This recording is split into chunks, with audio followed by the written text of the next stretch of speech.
Ya, memang pada satu titik ini saya mencari sekali waktu itu Pak Ustadz Abdul Somad.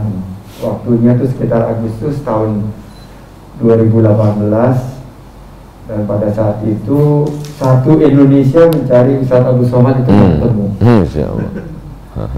Kita sampai cari tokoh-tokoh terdekatnya aja tidak bisa ketemu Ustadz Abdul Somad, dan apa yang tadi disampaikan bahwa memang akhirnya Ustadz Abdul Somad memutuskan untuk tetap menjadi servant of God dengan fokus berdakwah, tapi akhirnya itu yang bertukar takdirnya.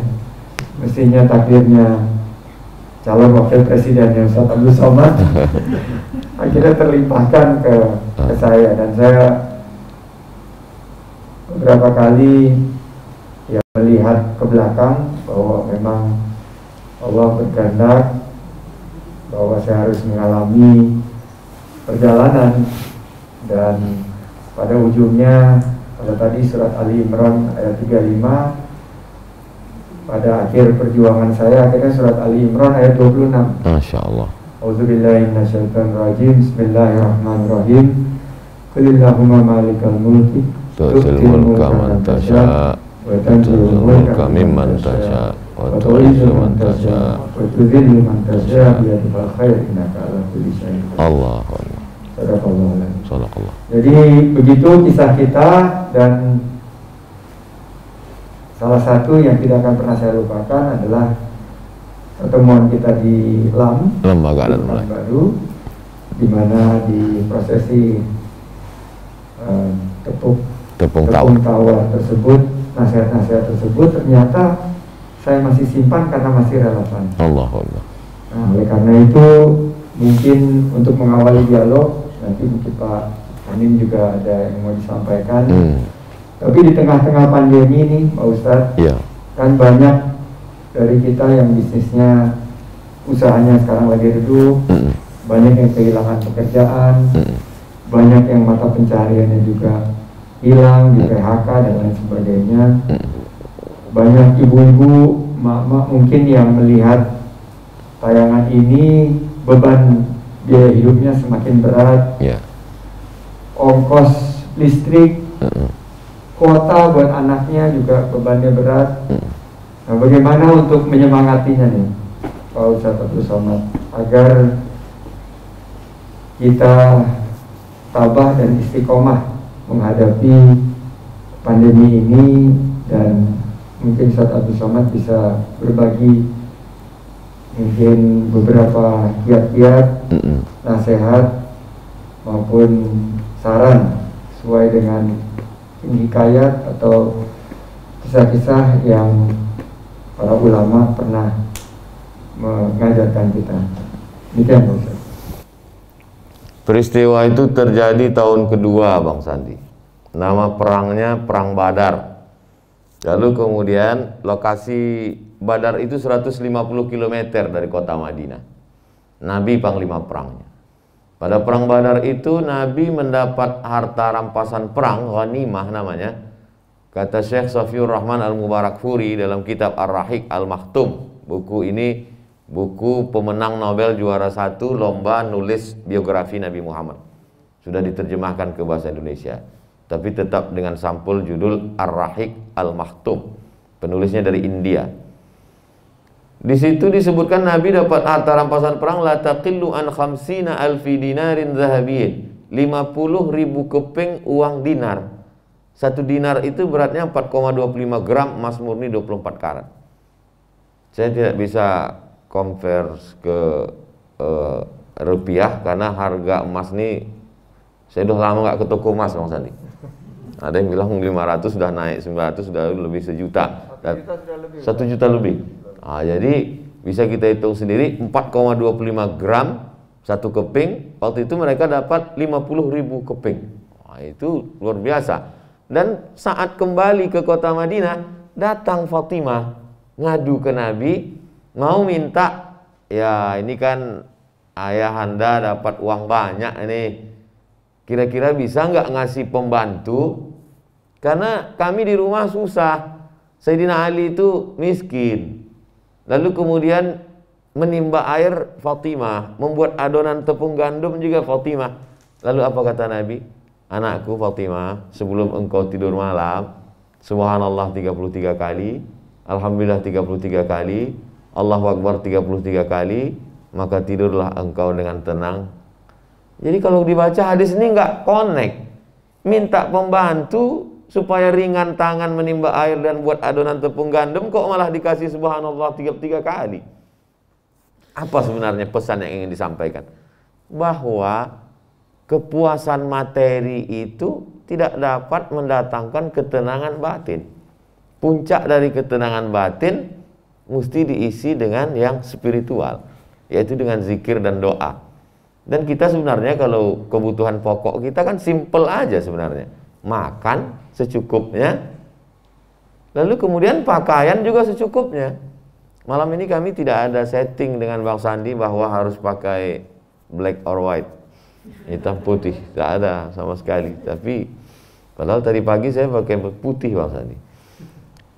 Pakaian juga paling 2 lapis, 1 lapis dalam, 1 lapis luar.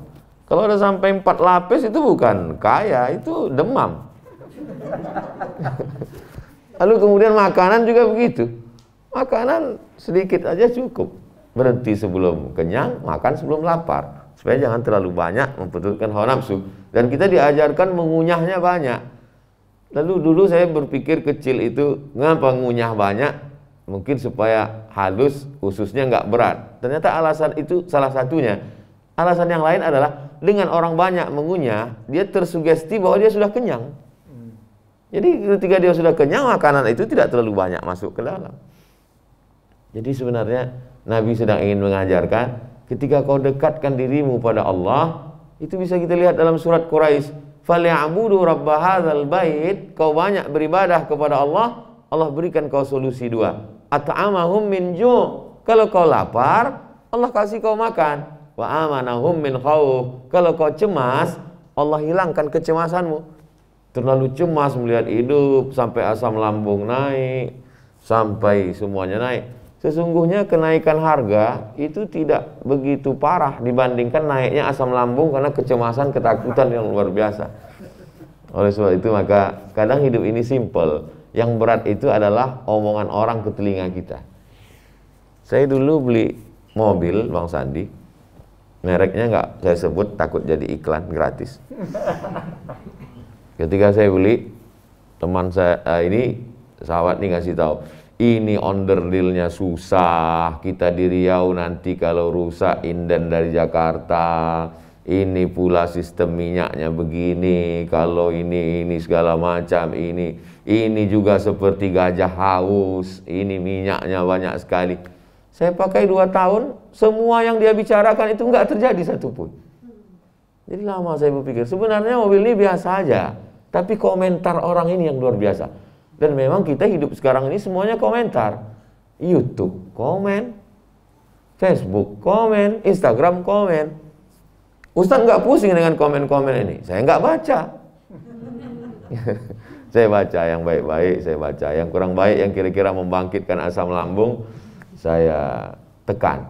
Oleh sebab itu maka lagi-lagi falyabudu rabb hadzal bait. Saya paham, ini dirumahkan, ini di PHK, tapi kemudian terbuka peluang-peluang baru. Buktinya apa yang terjadi? Ketika ditutup 1 pintu, terbuka 2-3 pintu. Berapa banyak sahabat-sahabat kita, alhamdulillah Ustaz Somad, kami sudah buka bakso online. Loh, gimana nih bakso online? Apa makan baksonya online? Enggak, baksonya offline, cuma pesannya online. Alhamdulillah, peluang-peluang. Kamu sekarang bisnis apa? Sulit sekarang Pak Ustadz, kantor tutup semuanya. Terus saya sekarang jadi distributor daerah. Memasarkan apa? OKOC Pak Ustadz.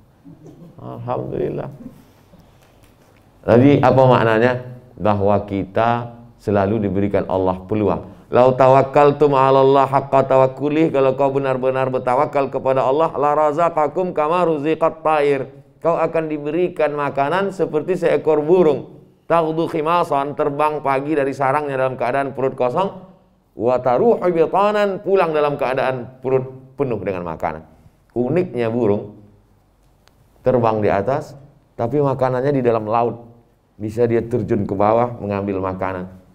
Uniknya ikan yang ada di dalam sungai Amazon, tapi justru dia semburkan air, kemudian makanannya adalah rayap yang ada di balik daun-daun di pohon kayu.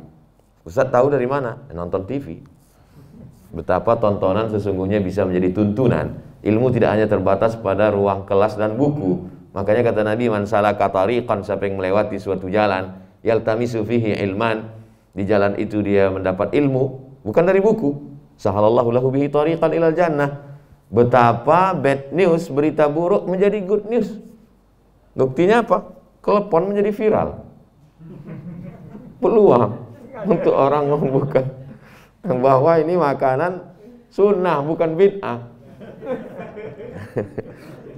Berapa hari dia menjadi viral, bahwa justru di balik itu ada iklan gratis yang luar biasa. Jadi sebenarnya kalau kita cermati ini dengan baik, ketika pulang dari Masjid Sunda Kelapa, hujan rintik-rintik dari Sunda Kelapa, kami mau ke rumah Pak JK berbisik. Saya tahu dari Ustadz karena Ustadz diusir itu loh. Jadi betapa orang kalau dia pahami itu dengan cerdas, dan itu ditulis dalam Al-Quran. Asa anta karahu syai'an wa huwa khairul lakum. Boleh jadi kamu benci sesuatu, tapi itu ada kebaikan. Diulang Allah dalam ayat lain. Asa anta karahu syai'an wa yaj'alallahu fi khairan katsira. Boleh jadi kamu benci sesuatu, tapi di balik kebencian itu ada kebaikan-kebaikan yang luar biasa. Oleh sebab itu saya lihat ada peluang-peluang baru. Peluang pemasaran baru. Online, melalui kuliner, kemudian pula macam-macam usaha bisa dibuka. Dan salah satu yang memberi semangat itu alhamdulillah Bang Sandi, karena Bang Sandi tetap dengan program-program ekonomi keumatannya. Dia tidak memajukan perusahaan besar saja, tapi usaha-usaha kecil, UMKM dan lain sebagainya. Saya terus ikuti itu Bang Sandi di Instagram, di medsos. Oleh sebab itu yang belum memfollow, supaya di follow lah Instagram Bang Sandi. Karena bagaimana supaya dia mendapatkan motivasi dari perjalanan itu. Saya kira demikian Bang Sandi. Baik. Alam Riau itu memang waktu saya lahir itu pekat dengan hutan-hutannya yang lebat.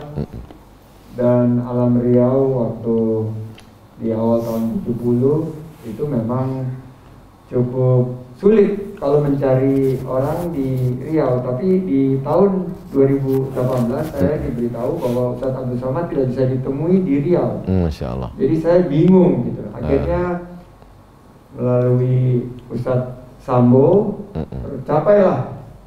Tapi saya tidak bisa sempat ketemu Ustadz Abdul Somad, hanya dikirim video. Masya Allah. Nah di video itu, ya tentunya video itu hanya dikhususkan untuk saya dan Pak Prabowo waktu itu. Ustadz Abdul Somad menceritakan itu, biarlah menjadi rahasia kita. Masya Allah. Tapi itulah merupakan takdir Allah Subhanahu Wa Taala, bahwa perjalanan kita sekarang Ustadz Abdul Somad terus istiqomah berdakwah, alhamdulillah, berkeliling Indonesia dan terus menginspirasi. Belum saya serahkan kepada yang lain, mungkin Pak Anin ada sepatah dua patah kata yang mau disampaikan. Saya ucapkan selamat datang nih teman dari Kalimantan Timur, Bapak Andi Harun dari Balikpapan dan Samarinda. Saja mampir ke sini. Silakan Pak Andi.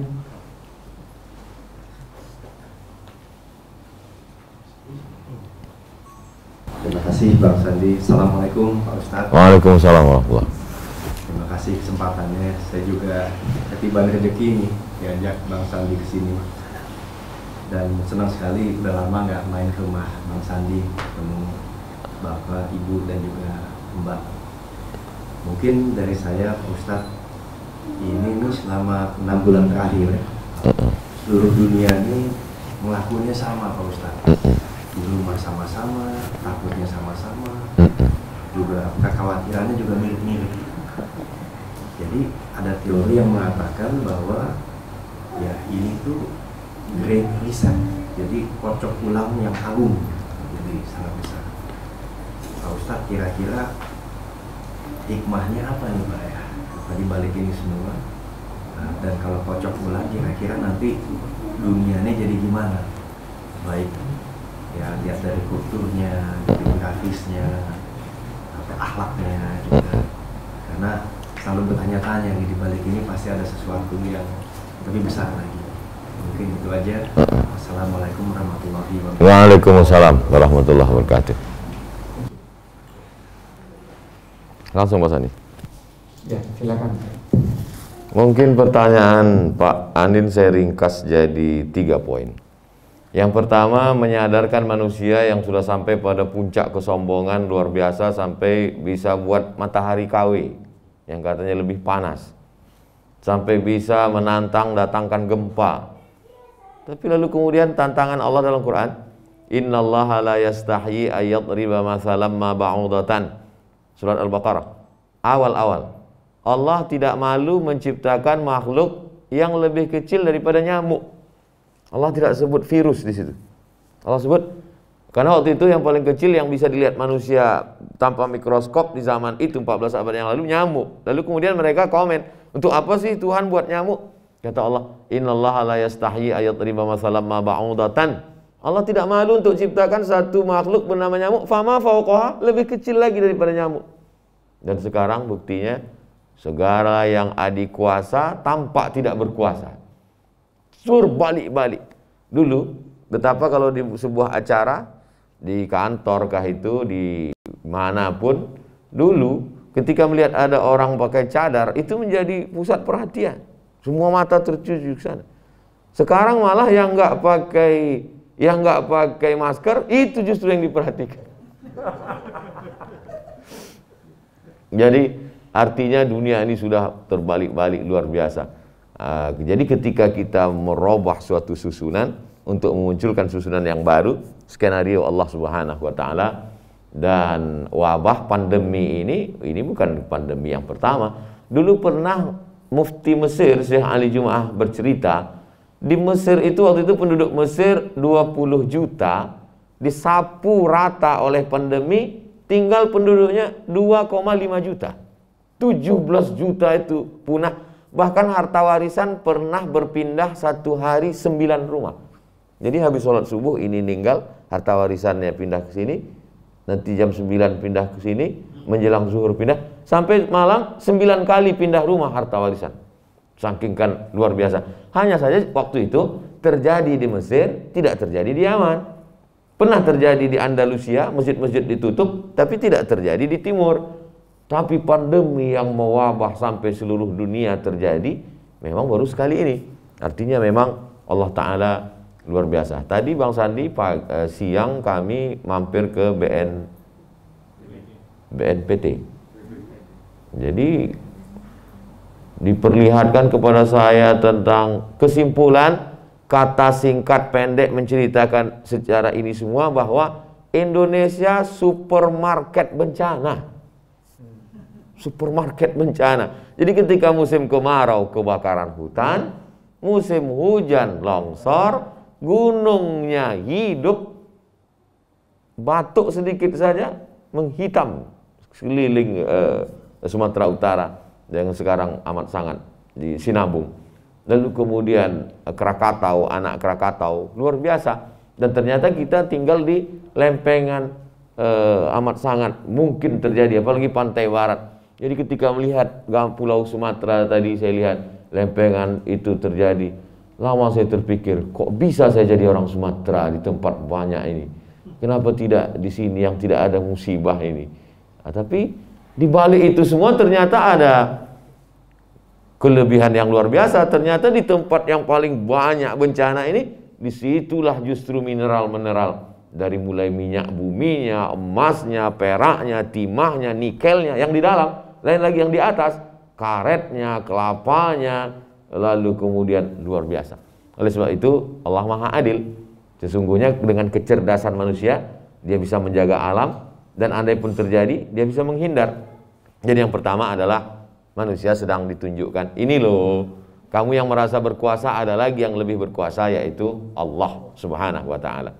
Yang kedua, bahwa dengan adanya ini dunia menjadi lebih bersih, menjadi lebih tenang. Kita pun bisa merasakan itu. Saya dulu di airport itu susah sekali, Bang Sandi. Pakai masker, pakai kacamata hitam, orang terbaca juga. Saya sudah duduk di pojok, tetap juga dia datang. Ustaz, bisa foto? Loh, ente kok tahu ini saya? Cincinnya gitu. Jadi sulit. Tapi kemarin setelah 6 bulan saya kemarin ke airport, sunyi. Satu sisi memang sedih juga kita melihat perekonomian. Tapi di satu sisi mungkin ini cara Allah untuk membersihkan dunia. Dan ternyata pantai-pantai, bahkan tanam-tanaman juga kabarnya lebih. Jadi jadi ada satu sisi, tapi satu sisi ada perbaikan-perbaikan. Itu skenario Allah, cara Allah. Tapi kita yang tetap menyikapi ini, manusia menyikapi ini sekarang terbagi dua. Satu amat sangat berani bahkan menantang. Mana itu COVID, biar saya kunyah-kunyah. Yang satu lagi pula amat sangat ketakutan. Takut, ngeri sekali. Sampai-sampai mungkin klepon ini pun mau di hand sanitizer juga. Mau disemprot disinfektan juga. Sampai amat sangat ketakutan. Sedangkan kita tidak pada dua mazhab ini. Kita bukan mazhab yang berani nantang, juga tidak mazhab yang terlalu stres ketakutan. Kita ini adalah wa kadzalika ja'alnakum ummatan wasata. Kita pertengahan. Kita umat yang pertengahan. Kita tetap berserah diri pada Allah, kita tetap berusaha ada ikhtiar, lalu kemudian kita tetap ikut protokol kesehatan. Dari tadi kita datang, kemudian menjaga jarak, tidak bersalaman, pakai masker. Jadi semuanya berjalan. Kita menjadi orang yang lebih hati-hati, menjadi lebih berdisiplin, menjadi lebih takut kepada Allah. Yang terakhir, yang ketiga, bahwa yang mampu bertahan hidup ini bukan orang yang pintar, bukan orang yang pandai, tapi orang yang pandai-pandai. Seringkali pandai-pandai ini diartikan negatif, tapi saya melihat sisi positifnya. Yang bisa bertahan adalah orang yang bisa berinteraksi dengan keadaan. Keadaan sekarang, ketika sulit online, ketika sulit untuk langsung, dia buat offline. Ketika dia tidak bisa beribadah haji, Allah kasih alternatif. Al-hajjul mabrur laisa lahu jazaa illal jannah. Haji mabrur tidak ada balasannya kecuali surga. Apakah kalau nggak bisa haji karena visa Saudi Arabia tutup lalu kita nggak bisa? Ada pintu yang lain. Man sholat subha fi jama'atin, sholat subuh berjamaah, summa qa'ada yadhkurullah, duduk berzikir mengingat Allah, hatta tutu asyam, sampai terbit matahari, summa yusolli raka'ataini, sholat sunat 2 rakaat. Allah selalu berikan alternatif-alternatif. Man bana masjidan, siapa yang bangun masjid, banallahu mithlahu baitan fil jannah, dibangunkan untuknya satu tempat di surga. Lalu kalau nggak bisa bangun masjid gimana? Man sholla isnatai asyarata raka'ah, salat sunat 12 rakaat. Allah selalu berikan alternatif. Begitu juga dengan sekarang. Kalau nggak bisa begini. Lalu kemarin selama 6 bulan ini Ustadz nggak bisa ceramah tabligh akbar, ketemu dengan orang, terus nyampaikan kajiannya gimana? Kita online. Setiap malam jam 8 sampai jam 9, 1 jam baca kitab. Khatam satu kitab Ar-Risalah Al-Qushairiyah, Imam Qushairi, 53 stasiun menuju Tuhan. Lalu kemudian kita baca hadis Arba'in sampai yang ke-21, nanti akan dilanjutkan lagi. Jadi tidak ada istilah berhenti beraktivitas. Berhenti mendayung berarti jatuh. Bagi yang mau naik sepeda. Berhenti berkayuh berarti jatuh. Berhenti mendayung, berhenti bergerak di sungai berarti tenggelam. Fi kulli harakah barakah. Setiap ada gerakan, disitulah datang keberkah. Saya kira saya ringkas dalam 3 poin, Bang.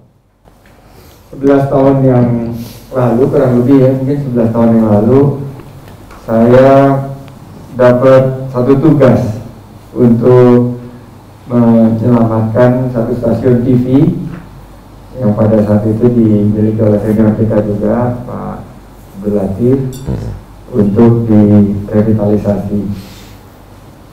Ngobrol-ngobrol sama partner saya, Rosan, ketemu juga sama Mas Anin, atas ya dukungan banyak pihak, termasuk ayahanda Pak Anin dan juga Om Pak Anin.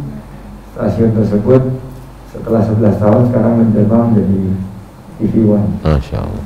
Dan itu juga bagian daripada dibalik satu pintu yang tertutup, ternyata banyak pintu yang terbuka. Stasiun tersebut tadinya stasiun yang umum, akhirnya sekarang banyak memberikan berita dan juga mudah-mudahan satu inspirasi biar bangsa ini bisa terus berkembang ke depannya. Amin, amin. Mungkin sebelum kita tutup makan ada lagi yang mau disampaikan kepada Ustadz Abdul Somad. Mama ada?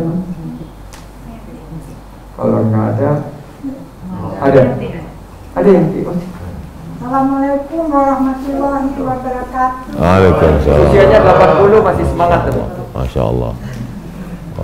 Assalamualaikum warahmatullahi wabarakatuh. Waalaikumsalam warahmatullahi wabarakatuh. Ustadz Abdul Somad, sebetulnya pengagum Ustadz itu bukan hanya yang muda, termasuk saya yang 80 tahun. Jadi berbaginya jangan hanya pada yang muda-muda, tapi yang tua-tua juga dirangkul dan diajak serta supaya mereka juga bersemangat dan tergairah. Jadi mohon nanti kalau di tempat-tempat orang-orang yang berkumpul disapa juga yang udah ya begitulah, sebentar lagi kakinya udah dikubur satu gitu. Jadi mohon supaya kita juga disemangati karena kita adalah bagian dari pengagum Ustadz ya. Ustadz sih sebetulnya nggak cakep kayak Brad Pitt ya, enggak. Tapi omongannya itu loh, dalam 1, 2, 3 kata langsung masuk ke hati. Alhamdulillah. Dan itu sangat membuat hati kita nyaman dan tenang. Semoga Ustadz dan keluarga diberikan umur panjang yang bermanfaat. Dan terima kasih sekali lagi udah hadir di sini. Itu membuat kami semuanya merasa bangga didatengin Ustadz yang kalau di Instagram itu pengikutnya sampai puluhan juta. Hebat ya Ustadz ya. Itu Ustadz dapat duit apa enggak? Ini aja pertanyaan saya. Kalau dapat duit tolong bagi-bagi. Salam sama keluarga. Insyaallah. Katakan banyak pengagum Ustadz, jadi mohon Ustadz sama keluarga yang di rumah diurus dengan lebih baik. Supaya jangan terlalu kurus. Assalamualaikum warahmatullahi wabarakatuh. Waalaikumsalam warahmatullahi. Langsung Mas Andi. Masukan dari Ibu Min Eruno bahwa selama ini saya selalu komunitas hijabers, hai anak-anak muda mantan tato, ini biker subuhan. Kenapa yang kami yang tua Ustadz nggak pernah sapa? Jadi Ibu begini Bu, saya dulu kalau sholat Jumat, habis pulang sholat Jumat, ketemu dengan emak, dengan ibu, dia suruh saya cerita ulang lagi apa tadi cerita si khotib itu. Coba kau cerita. Biasanya dia nunggu saya pulang baru dia sholat zuhur. Dia udah pakai mukena, begitu saya pulang baru dia sholat zuhur. Habis selesai itu dia tanya, apa kata khotib tadi? Jadi situlah saya cerita. Jadi sekarang saya tidak pernah merasa menceramahi orang, Ibu. Saya sedang bercerita dengan ibu saya. Jadi saya tidak merasa menceramai. Ada satu jamaah pernah nanya saya, Ustadz mohon maaf ya, iya. Ada orang lain untuk mengakrabkan suasana, dia buat sesuatu joke, lelucon, tapi maaf, agak-agak ke porno. Tapi Ustadz Somad sekalipun nggak pernah, kata dia. Kenapa? Dia tanya saya bilang gini, mungkinkah saya joke agak berbau demikian di depan ibu saya? Karena saya setiap ceramah itu saya selalu, jadi tidak heran juga banyak followernya emak-emak.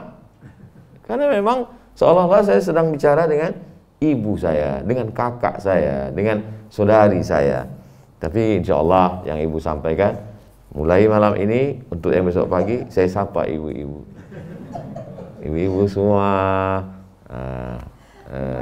Insya Allah masukan yang luar biasa. Jarang sekali orang menyampaikan to the point seperti ibu. Manfaat buat saya. Ya Bu. Lalu kemudian dulu saya punya Instagram 9 juta dulu, sekitar setahun lebih yang lalu. Karena satu dan lain hal, Instagram itu mau tidak mau harus kita ganti dengan yang baru. Start lagi dari awal. Jadi kalau ditambah yang dulu dengan yang sekarang, betul, itu bagian doa ibu. Lebih dari 10, bisa 12 kalau ditambah sama yang lama. Mudah-mudahan ke depan. Dan kita memang ingin itu hanya sebagai media dakwah, nggak ada yang lain karena statusnya. Adapun dari Instagram saya nggak dapat duit. Video ceramah itu pertama diupload 2012, tapi kemudian saya buat channel baru Juni 2019. Jadi Agustus ini itu kami dapat setahun. Kita tidak isi kontennya macam-macam, lalu thumbnailnya untuk ini supaya jamaah ini supaya diklik, enggak, kita normal-normal aja, enggak ada pakai konsultan macam-macam, enggak, normal-normal biasa-biasa aja. Kemarin kalau di total 206 sekian tambah sekian lebih kurang sekitar ya setahun itu 400-an juta. Tapi semuanya sudah diserahkan untuk beli beras fakir miskin. Enggak saya ambil sedikit pun. Karena saya, ibu lihat kurus, makan juga enggak banyak. Kemudian juga pakaian juga cukup, enggak ada mau apa lagi gitu. Jadi saya bisa untuk berbagi. Itu pun juga inspirasi dari ibu. Dari ibu saya dulu kalau saya pulang habis pengajian, dia pasti cerita, tadi ada di sana janda punya anak 3, rumahnya tanah mau diusir karena nggak bayar uang kontrak. Saya udah tahu nih endingnya pasti bisa nggak dia. Lalu kemudian nanti kalau pulang lagi cerita, itu ada di sana tukang masak, dia pagi masak ke rumah orang kaya jalan kaki 10 kilo. Dan di sana dia cerita dia makan ikan yang kemarin sementara mereka makan enak. Ujung-ujungnya bisa nggak dibelikan ini sepeda. Jadi saya sudah tahu tuh, oh ini endingnya udah kebaca. Dulu saya merasa itu menyenangkan, tapi satu sisi mungkin ada tidak menyenangkan. Tapi setelah beliau tidak ada kerinduan, rindu. Akhirnya saya buatlah yayasan, nama almarhumah. Saya masukkan uang itu ke situ. Setiap bulan kami belikan paket sembako, beras 10 kilo, minyak 1 kilo, gula 1 kilo, kemudian roti, kemudian susu saset, kemudian makanan pokok kami serahkan ke fakir miskin. Dari hasil itu ibu, tadi ibu mau minta, saya sudah transfer semua. Untuk yang akan datang nanti Bang Sandi ingatkan saya untuk saya transfer ke ibu sebagai pemberian dari salah seorang, anggaplah saya anak ibu yang bisa berbagi kepada ibunya insya Allah di masa akan datang. Lalu kemudian poin yang pertama masukan, poin itu untuk masalah berat badan. Saya kemana-mana kalau sampai di hotel saya tetap timbang 49, sekian. Lalu kemudian setelah tablik akbarnya stop online, saya tidak ada lagi ke hotel. Belakangan kemarin ke Medan, setelah 6 bulan saya timbang, sekarang 56. Jadi 6 bulan saya nggak keluar itu bertambah 6 kilo. Jadi banyak orang lihat, loh Ustadz lebih fresh sekarang ya. Nah jadi itu setelah saya pulang dari Medan itu 56, baru pikir, berarti kalau saya tambah lockdown 3 bulan lagi ini bisa 60 ini. Jadi ada hikmah-hikmah di balik itu semua. Adapun cerita tentang badan kurus makan kecil itu saya tidak pernah tahan makan ibu. Saya makan itu nggak pernah saya tahan. Jadi saya tanya, kenapa saya makan sedikit? Tradisi anak-anak bayi di kampung kami, itu anak bayi itu perutnya diikat pakai kain. Diikat pakai kain, dibedung istilahnya. Lalu kemudian anak-anak lain dikasih makan dulu baru dibedung. Setelah dikasih makan kenyang baru dibedung. Nenek saya lain, dia bedung dulu baru makan. Jadi kata mak saya, mungkin usus kau ini kecil. Dia nggak pakai dokter, nalar dia aja. Jadi waktu nenek saya ditanya, kenapa cucu, saya cucu pertama, kenapa cucu ini dibedung dulu baru kasih makan? Aku malu nanti cucuku ini diundang orang tempat makannya banyak, katanya. Kata nenek ini. Mungkin nenek itu tahu juga nanti saya akan diundang tabligh akbar. Lalu kemudian orang kan selalunya sering itu di komen-komen ketika ketemu dengan wawancara TV One dengan artis-artis, ada komen di situ. Kenapa ya Ustadz nggak mau ngelihat perempuan? Gitu. Ustadz sangat menjaga pandangannya. Padahal sebenarnya bukan saya nggak mau ngelihat, kamera itu kan ke mata saya. Jadi betul juga ungkapan itu. Andai dulu misalnya dikasih makan dulu baru dibedung, mungkin menjadi ini, orang akan lihat. Ustaz Somad itu ceramah aja katanya mesti makan dikit, makannya banyak juga. Jadi saya kira orang-orang tua dulu itu penuh dengan doa. Bahwa itu tidak sesuai medis, saya yakin dan percaya di balik tindak tanduk perbuatan mereka penuh dengan doa-doa. Mudah-mudahan saya yakin juga Bang Sandi dengan kesuksesannya adalah doa dari ibu dan bapak. Mudah-mudahan kita juga mendapatkan doa dari ibu semua, insya Allah. Terima kasih. Baik, selamat. Kita sudah di penghujung waktu. Jadi seizin Pak Haji Abdul Aziz, mungkin kita tutup dengan doa. Bapak ini, saya boleh kasih kehormatan ayah anda untuk membaca doa satu bersama. Barakah. Lebih abdul. Al-Fatihah. A'udzubillahi minasyaitonirrajim. Bismillahirrahmanirrahim. Alhamdulillahirabbil alamin. Arrahmanirrahim. Maliki yaumiddin. Iyyaka na'budu wa iyyaka nasta'in. Ihdinas shiratal mustaqim. Shiratal ladzina an'amta 'alaihim ghairil maghdubi 'alaihim waladdallin. Amin. Ya Allah, dengan kemuliaan Al-Fatihah, dengan kemuliaan orang tua, kabulkan doa kami ya Allah. Fadhil. Astagfirullahaladzim, astagfirullahaladzim. Min kulli dhanbin wa tuubuna Sayyidina Muhammadin Allahumma taqabbal minna al-afiyah wa dammul afiyah. Amin. Wa syukrul afiyah wa lana anin nas bi rahmatika ya arhamar rahimin. Amin. Rabbana atina fid dunya hasanah wa fil akhirati hasanah wa qina adzabannar. Rabbana zalamna anfusana wa illam taghfir lana wa tarhamna lanakunanna minadh dhalimin. Amin. Rabbana ighfir lana atina fid dunya hasanah. Adilna jannatul abrar ya aziz ya ghaffar. Amin ya Allah. Amin. Sallallahu alaihi wa alihi wasallam. Alhamdulillah rabbil alamin. Barakallahu fiik. Jazakumullah.